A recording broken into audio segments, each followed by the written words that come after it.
La manifestation, c'est facile. Tu as probablement cherché sur YouTube, sur les réseaux, dans les livres, les podcasts, des réponses à propos de ce qu'est la manifestation et comment manifester. Quelle est la meilleure technique et surtout combien de temps ça prend? Dans cette vidéo, je te donne toutes les réponses. Je m'appelle Agatha et aujourd'hui, je veux te partager les points clés qui vont complètement transformer ta capacité à manifester. Alors, reste jusqu'à la fin de cette vidéo parce que je te garantis qu'elle va énormément t'aider. Mais avant de continuer, ne pars pas sans t'abonner et activer la cloche parce que je te partage des vidéos de grande valeur que tu ne voudras pas manquer. Allez, on prend une grande respiration ensemble et on y va. Ce n'est pas une exagération quand j'affirme que manifester c'est facile. Avant que tu ne te fasses une fausse idée de ce qu'est la manifestation, je dois préciser que je ne vais pas te donner le discours spirituel habituel, celui qui sonne bien mais qui n'a rien de concret.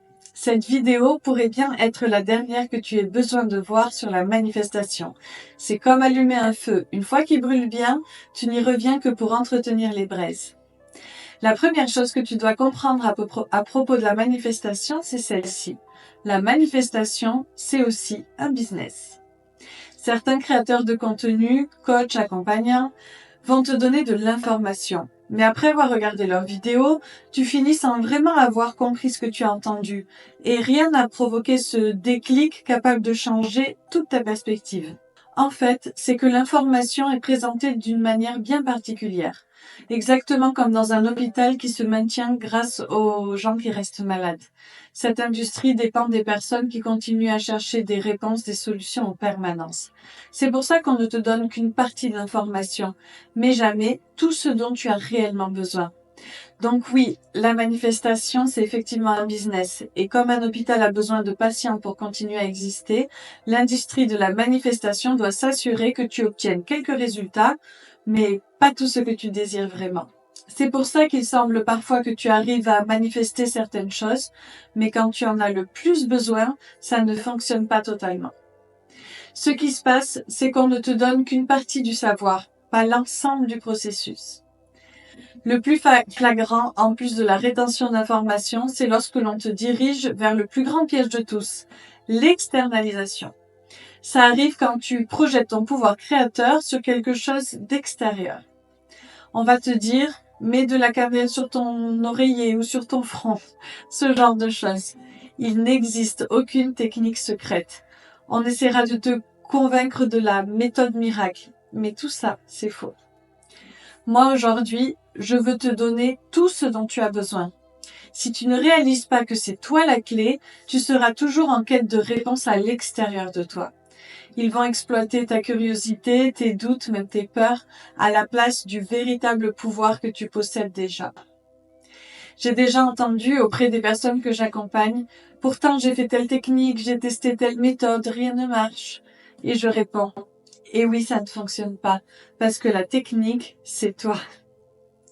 Alors, qu'est-ce que c'est la manifestation? La véritable manifestation, c'est effectuer un changement intérieur si profond que tu n'as plus besoin de dépendre émotionnellement du fait que ta réalité extérieure change. Il ne s'agit pas de contrôler ou de modifier la réalité autour de toi, ni de la plier à ta volonté. Manifester, c'est te transformer à un tel niveau intérieur que tu n'as plus besoin d'être émotionnellement attaché à ce que les choses changent à l'extérieur de toi. Cette définition est cruciale parce qu'elle te libère du syndrome de l'objet brillant, celui que l'industrie de la manifestation entretient en permanence. Comme je te l'ai dit, si tu ne réalises pas que tu es toi l'être divin, qui a tout en lui, quelqu'un viendra, te montrera une méthode magique et te fera croire que la clé est en dehors de toi. De la même façon que les religions nous ont appris à externaliser notre pouvoir divin. Cette définition te permet de rediriger ton attention là où elle doit vraiment être, à l'intérieur de toi. Ce qu'on appelle la réalité physique, le monde tridimensionnel, n'est qu'une illusion. La réalité n'est pas ce qu'elle paraît. Même si tu prends un objet solide et que tu l'observes au microscope avec une puissance suffisante, tu verras que ces particules sont en mouvement constant. Simplement, nos yeux ne peuvent pas percevoir ce mouvement, même s'il est bel et bien en train de se produire. ce que nous considérons comme quelque chose de fixe, de permanent, est en réalité totalement malléable. L'esprit et la matière ne sont pas séparés, contrairement à ce que l'on entend ou ce que l'on croit souvent. Cette idée que l'esprit est au-dessus de la matière. En réalité, ils sont une seule et même chose. Le monde dans lequel tu vis est simplement de la conscience solidifiée, de l'imagination transformée en matière. Tout dans ton monde est le produit de cette imagination matérialisée. Quand tu focalises ton attention sur la réalité, comme si c'était quelque chose de solide et immuable, tu tombes dans le piège d'oublier que cette réalité n'est qu'une projection de ton esprit.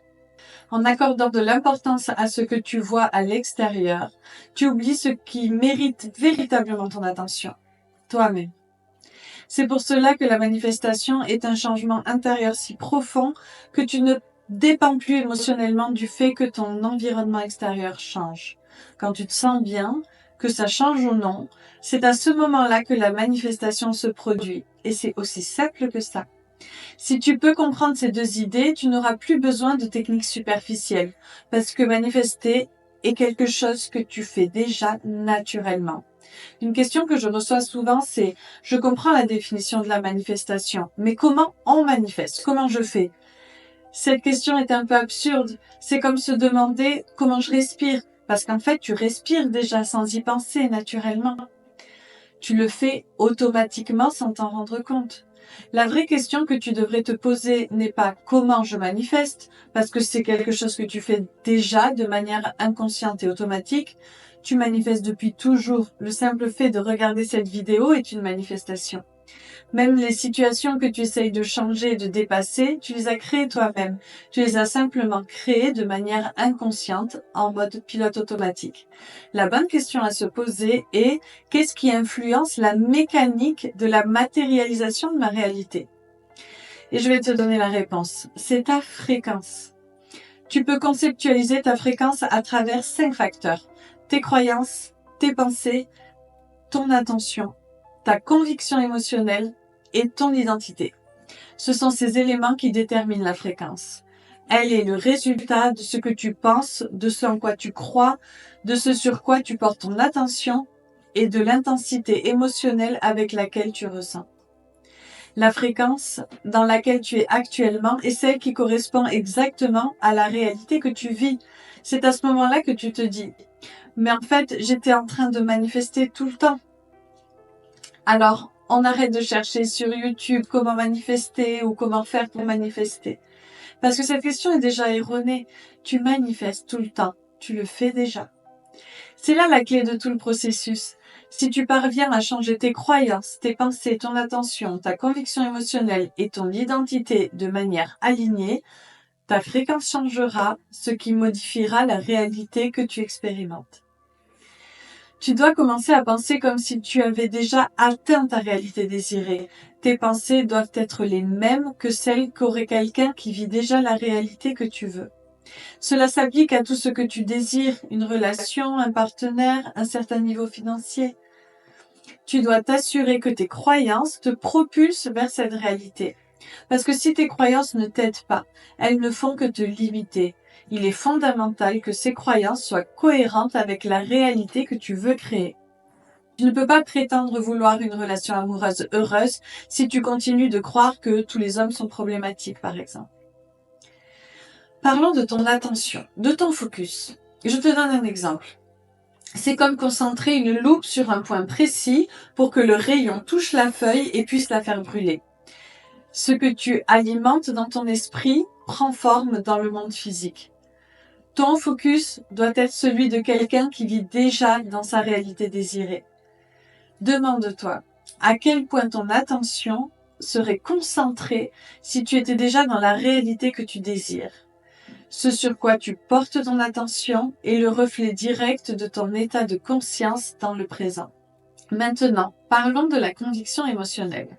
Quand je parle de conviction émotionnelle, je parle de cette certitude intérieure qui, dans la plupart des cas, définit ta fréquence.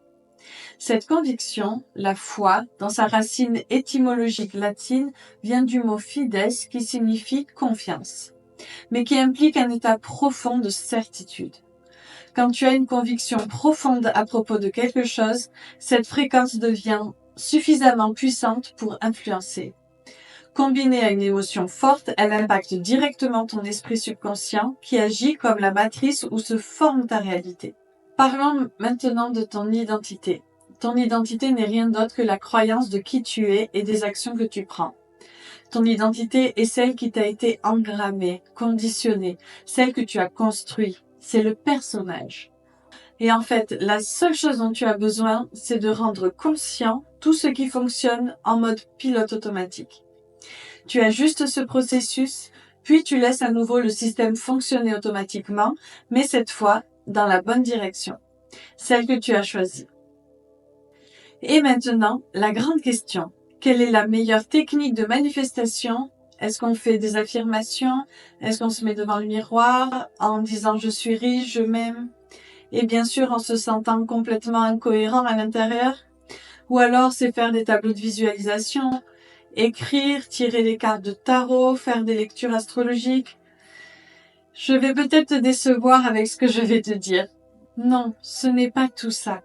Ce que tu dois comprendre sur les techniques, c'est qu'elles ne sont que des outils, des supports, des véhicules pour t'emmener vers une destination. Mais aucun véhicule ne bouge sans carburant, non? Donc, ce carburant qui ferait fonctionner toutes ces techniques, c'est la conviction émotionnelle. C'est ça qui pourrait activer une technique. C'est la seule chose qui pourrait les rendre efficaces. Ce qui compte vraiment, c'est que peu importe la technique que tu utilises, elle ne fonctionnera que si tu crois qu'elle fonctionne. Et en réalité, ce n'est même pas une question de croire, il faut que tu saches qu'elle fonctionne. C'est ça la certitude émotionnelle. Il n'existe aucune technique de manifestation qui fonctionne toute seule. Aucune de ces techniques n'a de pouvoir sans la conviction émotionnelle en elle. C'est pour ça que les visualisations, les affirmations, les tableaux fonctionnent pour certaines personnes, mais pas chez d'autres. La raison pour laquelle tu as peut-être essayé une de ces techniques sans résultat, c'est parce que tu n'étais pas émotionnellement convaincu que ça allait fonctionner pour toi. Tu n'avais pas cette certitude intérieure. Il n'y a pas de meilleure technique que de croire en toi. Ce qui est le plus important, c'est que au-delà de toute technique que tu utilises, l'essentiel, c'est ta certitude que ce que tu fais est juste et plus encore, la conviction que ça va fonctionner. C'est tout. Et s'il te plaît, souviens-toi d'être bienveillante avec toi-même. Tu ne peux pas contrôler ta première pensée, mais tu peux décider comment réagir à la deuxième ou à toutes celles qui suivent. Fais un travail profond sur tes convictions.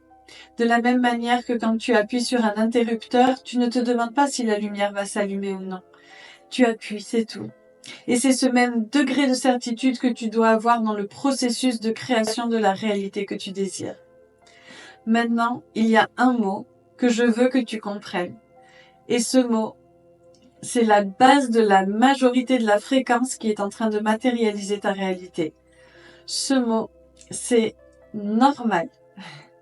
Laisse-moi te poser une question. Qu'est-ce que tu considères dans ta vie comme normal? J'en ai déjà parlé dans une des précédentes vidéos. Il y a quelques années, j'avais de l'anxiété par rapport à l'argent. Il y avait toujours un climat de manque. Et pour moi, c'était ça, le normal. Ce que tu perçois comme la normalité alimente ta fréquence. Et ce qui est en accord avec cette fréquence se manifestera dans ta réalité.